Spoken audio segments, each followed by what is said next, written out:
وحدت ملی شکوفایی وطن است. با همین عنوان در ناحیه واسع بخشیده به 28مین سالگرد روز وحدت ملی در کمیته اتفاق کسبه ساحه معارف همایش معرفتی دایر کرده شد.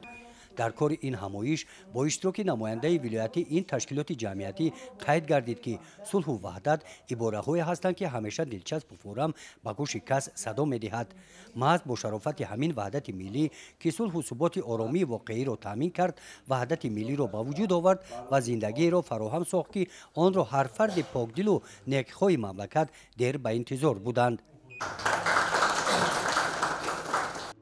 در همایش کارمندان ساحه تیپ که با ابتکار کمیته اجرایی حزب خلقی دموکراتیک تاجیکستان در ناحیه واسع دایر کرده شد، در معروضه و اندیشرانی ها قید کرده شد که وحدت بهترین نعمت برای تمام انسانیت بوده، آن تمام نیکی و خوبی های دنیا را در خود تجسم نموده است.